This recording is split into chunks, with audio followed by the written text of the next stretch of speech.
தம்பி உங்க அப்பா இருக்காரா? அப்பா இல்லைன்னு சொல்லுடா. இல்ல அங்கிள், அப்பா வீட்ல இல்ல, வெளியே போய்க்கிறாங்க. உங்க அப்பா வந்தானா இப்ப நான் சொல்றத அவன்கிட்ட சொல்லு. இன்னும் ஒரு வாரத்துக்குள்ள காசு வரல, ஓ முன்னாடியே உங்க அப்பா நான் அம்மனமா உட்கார வச்சிரு.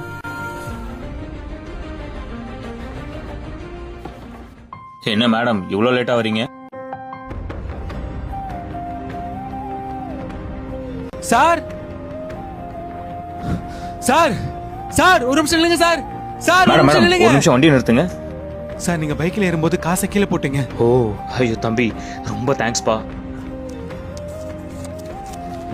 இத செலவுக்கு வச்சுக்க. ஐயோ இதெல்லாம் எதுக்கு சார்? வேணாம். அட பரவாயில்ல புடி. ஐயோ சார், இது உங்க பணம், உங்ககிட்ட கொடுத்தேன். இதுக்கு எதுக்கு சார் எனக்கு காசு? போங்க சார். தம்பி ஒரு நிமிஷம் இங்க வா. சொல்லுங்க சார். உனக்கு ஏதாவது பண்ணணும் போல இருக்கியா? என்ன படிச்சிருக்க? நான் 12th ஃபெயில் சார். ஆனா எனக்கு 5 லாங்குவேஜ் தெரியும் சார். ஓ இந்தா, இதுல என் ஆபீஸ் அட்ரஸ் இருக்கு. நாளைக்கு காலையில 8 மணிக்கு ஷார்ப்பா என் ஆபீஸ்க்கு வந்துரு. புடி. சரிங்க சார்.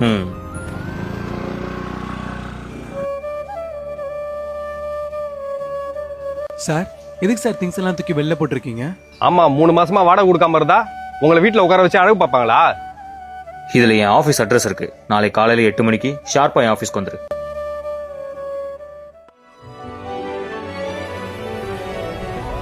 மட்டும் மட்டும் எழுந்துடுறா. இதுல வச்சு இந்த பேக் பாத்தியாடா? இல்லப்பா. மணி 8 ஆயிருச்சா? அப்பா வேலை சும்மா போறேன். அப்பா திரும்ப வர வரைக்கும் இங்கே பத்திரமா இருக்கியாயா? சரிப்பா. சரியா, உள்ள போ.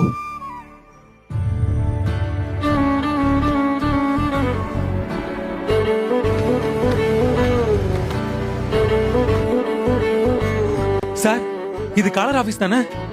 ஆமா சார், உள்ள வரலாமா? உள்ள வாங்க. என்ன சொன்ன டைமோட 1 மணி நேரம் லேட்டா வந்திருக்கீங்க? இல்ல சார், நாங்க தங்கிக்கிட்டு இருக்க வீட்டுக்கு 3 மாசம் வாடகை கொடுக்காதனால எங்களை வெளியில அனுப்பிட்டாங்க. அப்புறம் பிளாட்ஃபார்ம்ல தான் நானே என் பையனும் தூங்கிக்கிட்டு இருந்தோம். காலைல எந்திரிச்சு பார்க்கும்போது எங்களோட பையன் வேற யாரோ திருடிட்டு போயிட்டாங்க. அதனால போட்டு வர கூட ட்ரெஸ் இல்லாம இந்த ட்ரெஸ் கூட ஒருத்தட்ட கடை வாங்கி தான் சார் போட்டு வந்தேன். அதான் சார் கொஞ்சம் லேட் ஆயிருச்சு. ஒருவேளை இந்த கம்பெனில உங்களுக்கு வேலை இல்லைன்னா என்ன பண்ணுவீங்க? தோல்வி என்பது எனக்கு இல்லை, போராட்டமே எனதில்லை. இந்த வேலை கிடைக்கலன்னா மறுபடியும் பெயின் அடிச்சு என் பையனை பார்த்துப்பேன் சார். எனக்கு பெரிய பணக்காரனா ஆகணும்லாம் ஆசை இல்லை சார். என் பையனை நல்லா வளர்க்கணும், அதுக்கு ஒரு நல்ல வேலை கிடைக்கணும். அதான் சார் என் ஆசை.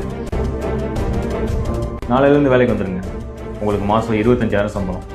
இது டெலிகாலிங் ஜாப். 5 மொழி பேசுவேன்னு சொன்னீங்கல்ல, அதனால 5 ஸ்டேட் மக்கள்கிட்ட பேச போறீங்க. நான் ஏன் இந்த வேலையை உங்களுக்கு கொடுத்தேன் தெரியுமா? தெரியாது சார்.